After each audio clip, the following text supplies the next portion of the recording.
Good morning, Jags. This is Friday. Today is March 19. This is Fahad. Let's get started. Everybody, please note, just a reminder that today's conversation is the last free conversations or really any production for Jaguar Media. It's starting from Monday, or actually starting from Sunday, this Sunday, if Jay produces a Jaguar consumer. But basically, after today, any future conversations, any future Jaguar Media productions will only be exclusively available for pro clients. So the distribution of it will stop completely on any social media properties, whether it's Telegram or Twitter, LinkedIn, Facebook, or any other place. So just be reminder. Now you're going to see pro clients who are listening to this, you're going to see a bit of a change in my tone as a result of this change. It's starting from next week, and the difference is going to be, since it's going to be only for pro clients, for each of the stocks that we will discuss starting from next week, I'm going to start attaching actual trade ideas to our discussion as to how one can go about trading the picks that we bring forward, how to position, and then naturally moving forward from there. Anytime an adjustment or a closing update is needed, we're going to start providing those as well. So you're going to notice that change starting from next week. All right. With that said, let's get started. WERN, symbol WERN. This is a trucking stock in the United States that I'm eyeing for a potential technical breakout. If you look at this chart, this has done quite well, holding in a very tight range, forming a bull flag. And even as the market has slipped, this is showing rather impressive relative strength. Yesterday, after 2 o'clock yesterday, everything in the market started to slip rather dramatically. Nasdaq was already under pressure all day, but even the cyclicals and the value stocks that have done quite well, they started to lose their luster after 2 o'clock yesterday, and the market closed near the lows of the session. However, overall, from a breadth and the sentiment standpoint, transportation sector as well as and within it, trucking and airlines and anything else in the transportation, they held up rather very well. If you look at WERN, this printed a bullish engulfing candle and no selling pressure over here. If you look at KNX, similarly, it was starting to break out, gave back some of the gains from the highs of the session, but it still ended up closing in green, did not sell off. If you look at Yellow Roadway, consolidating after a strong run, but isn't exactly giving up a lot of the gains. You can just go down the list. Here's JBHT. It was also starting to break out from tight bull flag, gave back a little bit of the gains from the highs, but firmly closed in green, and many others. Now, I mentioned this many times, and in webinar yesterday too, I continue to push in the direction that value still has more to run, and those who continue to be positioned wrongly in this market by being heavyweight in tech sector, they are getting absolutely destroyed on a day by day basis. You have to look down your portfolio and you have to see why you're positioned in so many tech stocks. If that's the group that you're heavyweight in your portfolio right now, you're getting killed, right? Well, I'm not the only one now. Finally, after 9 months of pitching Buy America, Build America, and value over growth theme, you can start to see that even the analysts are starting to notice this trend. Finally, here's a note that came out yesterday from Stifel, in which they talked about the cyclical value versus growth recovery is intact and should last several years. So this is a very long term. And they go on to explain that over the course of 4-year period, value had underperformed growth by more than 50%. More than 50%. So really starting from 2016 all the way to September 2020. So over 4-year period, value was depressed by more than 50%, while growth multiples had continued to expand and expand and expand. And that period had just been one of the longest periods that we have gone to. And as a result, the dramatic recovery and the rotation that we have seen from growth to value has been just as violent. And this is not over yet. And this is exactly what I said in the webinar yesterday as well, that many people continue to look for opportunities trying to bottom fish these high multiple tech stocks when you've got the easy ones right in front of you, whether it's in transportation or industrial or infrastructure, construction, housing, all of those names. Every one of those continue to perform quite well while NASDAQ continues to get hurt. So this is an interesting acknowledgement by Stifel this morning. Now, there are a couple other charts. So here's one that comes from Bank of America Industrial Momentum Indicators versus XLI. XLI is the ETF for the industrial ETF. Now, you take a look at this very quickly. This industrial momentum indicators, which is the light blue line from Bank of America, you can see how this is dramatically improving. And if you look at what is this made up of, you will notice quickly it's made up of upward sales revisions within the industrial sector. And when you consolidate a view around the fastest upward sales and earnings revisions, and then you compare that to the XLI versus SPY performance, relative performance, you see a huge disconnect. And so the upward sales momentums have been rather dramatic, reaching 10-year high, while the XLI versus SPY has been just starting to break out on a relative basis. If it's going to catch up, there's still a lot of room to catch up to as to how much we have seen the upward revision in the sales ratios. One may look at XLI and may conclude by simply looking at the chart, which as recently as yesterday, that, oh, wow, this is, still hitting new 52-week high. And this is there's absolutely no dislocation in the CTF, and may conclude this has run quite a bit, but it has not, because this is where you are seeing strongest upward sales revisions on the street, while the ETF on a relative basis versus SPY going back several years is still lagging, and the fund flows are still not as much part here as they are potentially in the tech sector. What makes up, if you break down where the strongest sales earnings momentum is coming, you'll be surprised. It's Raytheon. Raytheon is actually one of the top 5 stocks because it owns United Technologies after the merger, which has seen some of the most dramatic upward sales and earnings revisions, but it's not the only one. Whole bunch of other industrials and transportation and value, I'll once again reiterate, value stocks are all part of this group. They are seeing growth acceleration sequentially, while tech is seeing growth deceleration because tech was the biggest outperformer last year when everything was shut down and people were sitting at home. And now they're not seeing that. This simple view still is confining many people. 9 months of talking about this and people still don't get it. Here is another really interesting picture that comes to mind.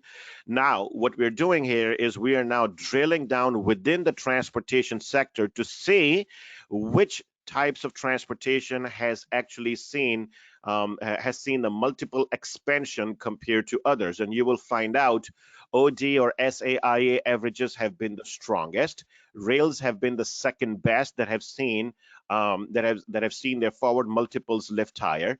But the trucks are sitting right at the bottom.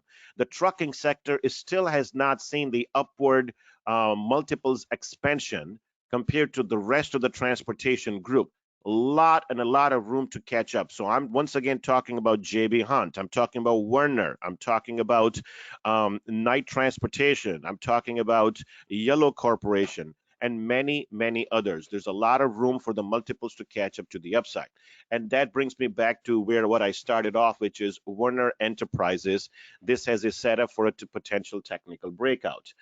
So what's going to get us there?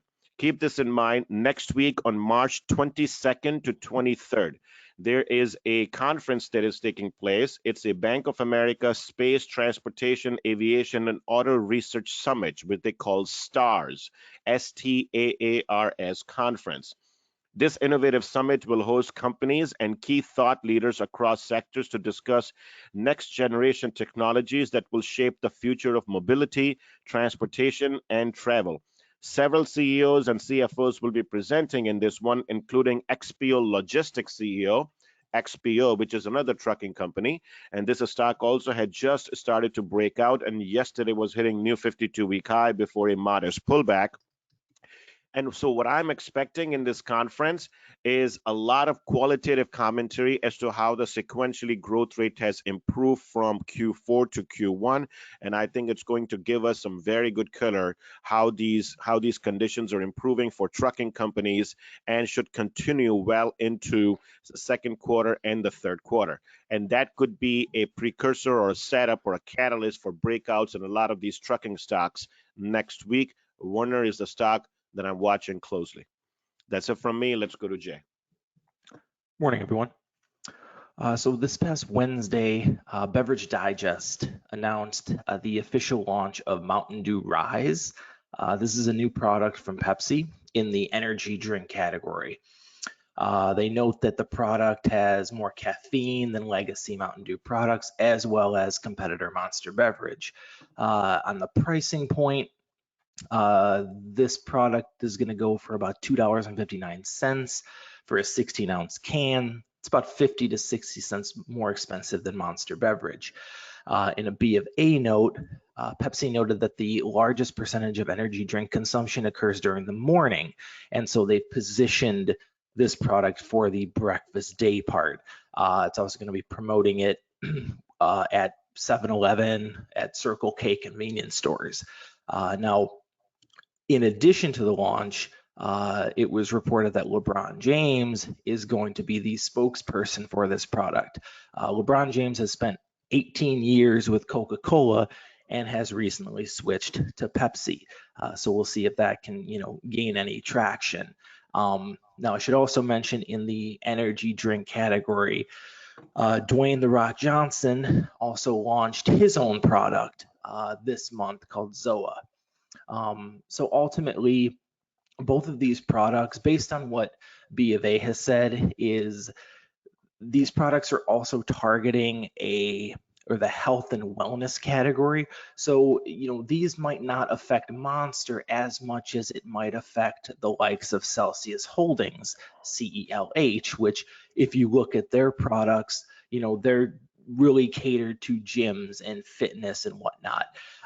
But overall, we'll just have to keep an eye on channel checks. On the beverage front, we get channel checks from both Nielsen and IRI. I know personally we prefer looking at IRI data. We've just noted that over the years Nielsen has been a bit inconsistent with their data, but nonetheless we will see if this has any impact on Monster Beverage down the line. Yeah, interesting update. This entire group is poised for potential, upward momentum in my view.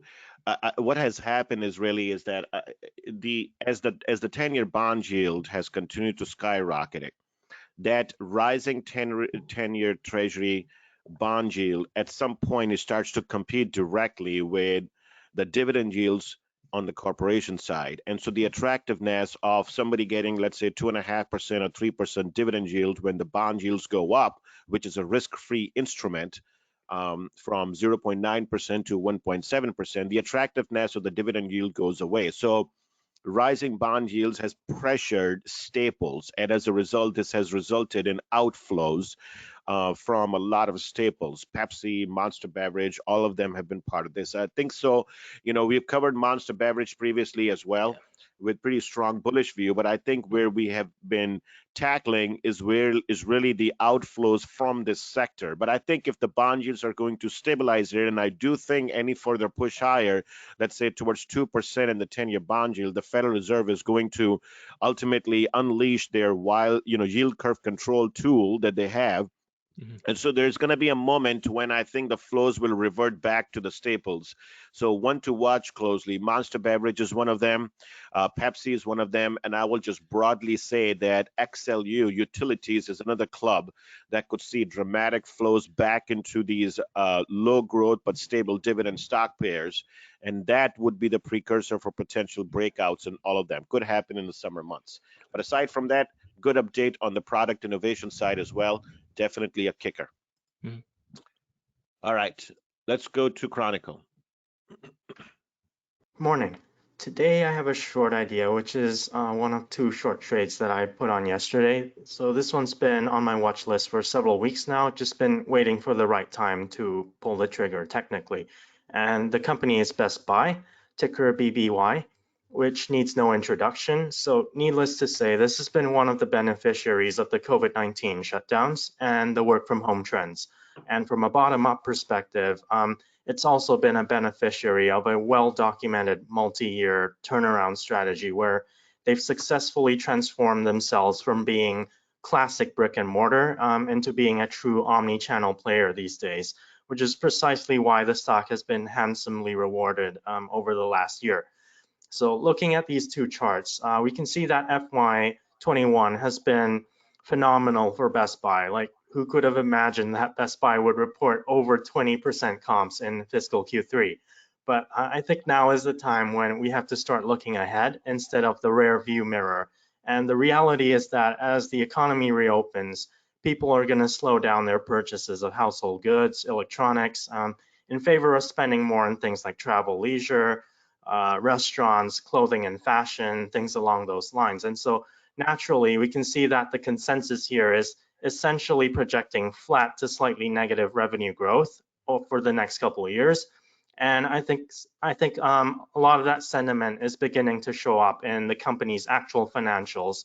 So just to give a quick rundown of their fiscal Q4 21 earnings, EPS of $3.48, missing consensus by a penny. Revenue of 16.94 billion, missing consensus by 300 million, and also comps of 12.6%, missing consensus by 200 basis points. So this earnings was a triple miss by the company. But what makes it even worse was that management's fiscal year 22 guidance for comps was for between -2% to +1% versus consensus of +1.6%. So the guidance also disappointed.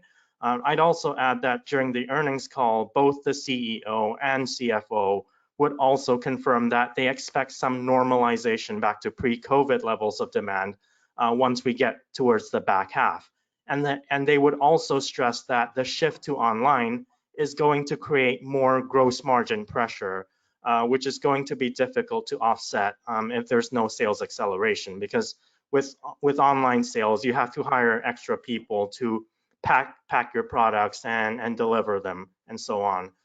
Now, in terms of the sell side reaction since the earnings, I'm seeing Raymond James downgraded the stock from strong buy, and then separately, both RBC and DA Davidson lowered their price targets, and then Citi, couple weeks, either a week or two ago, they initiated the company with a sell rating. And looking at the street as a whole, out of 31 analysts covering the stock, it looks like 16 of them are now either neutral or bearish. Personally, I tend to lean towards taking a contrarian approach to sell side, where I'm looking for potential disconnects within their insights. But I think this is one of those where I have to agree with the street. And I just don't see any basis for the stock to continue powering to new all-time highs. In fact, I would expect to see a decline accompanied with a multiple contraction. Like if we were to compare Best Buy with its peers, the industry average price to sales ratio is about 0.45. Currently, Best Buy is trading around 0.6. But now with the economy reopening and stay-at-home argument no longer being as strong, I would expect Best Buy stock to start losing its valuation premium versus the rest of the retail industry. So if I take this 0.6 multiple and I lower it to 0.5, such that there's still a bit of premium to account for the company's recent omni-channel transformation, then taking the consensus fiscal year 22 sales estimate of 46.7 billion, that gets me a target price of roughly $90. That would be my ultimate target for this short idea. And I would give it to at least 2 earnings cycles for this to work out. So if you're playing this with options, look for September strikes or further out. Interesting out of the box view, Chronicle. So, a bear case on Best Buy. You know, as much as some may look at this and say, okay, this is a bit unusual, but you may want to, to them, I will just remind them, take a look at what has happened when comps became difficult to, for example, Walmart. right? A great company that got absolutely clobbered in the last month or so as year-over-year comps became so difficult. And we highlighted that. We thought there was a risk, so we eliminated this position from the portfolio before the sell-off happened. And then similarly, Home Depot had similar kind of a massive dislocation period, although it came back because the housing continues to be quite strong. And then Costco, right there. Costco, it started to sell off sharply, which was a huge beneficiary last year. And even Target recently had a big dislocation, falling from 190 to 170. Every one of these retailers were considered essential businesses last year that benefited tremendously from stocking up of toilet paper and whatnot. Best Buy was slightly different, but still benefit from the same trends as everybody was buying technology, computers, keyboards, mouse, and all those kind of things. And then this happened. So one to watch, there is overhead resistance between 115 and 120. So if anybody is going short here, I would assume that you put a stop at 120. And then what are you looking? You're looking for a move back down to $90, but in how much of a time period? 6 months? Yeah, I'm giving it 2 earnings reports, so somewhere around mid to late Q3. Sounds good. All right, folks, I do want to cover one thing real quick. Embraer, ERJ, reported earnings this morning. Let's see how this stock will react. The stock is guided higher by about 2 to 3% in pre-market. It's been consolidating rather in a tight range, but I want to point out the quality earnings report this was. For Q4, the company reported revenues of $1.84 billion versus a street estimate of $1.67 billion. A substantial beat, more than 10% above consensus. Their EBITDA skyrocketed with sharp margin improvement, with Q4 EBITDA at 145 million versus street estimate of 36 million. Huge beat. The company delivered 28 commercial jets and 43 executive jets in Q4. But for the full year 2020, they delivered 44 commercial jets. So full year 44 deliveries, of which 28 happened in a single quarter, which was Q4. So you can do the math there, that about 60% of the business was just in a single quarter, and that goes to highlight how dramatically the conditions have changed for this company. They also mentioned that their free cash flow position was extremely strong at the end of the year. They generated more than $725 billion in free cash flow in Q4 alone. And the company finished with a total cash position of $2.8 billion on the balance sheet at the end of the year, and $1.7 billion in debt. So when you do the math around it, for a company that has $14 billion in backlog, produced $700 million in cash flow in a single quarter, finished the year with $2.8 billion in cash, far bigger than $1.7 billion in net debt on the balance sheet, and more importantly, market capitalization of only $1.8 billion.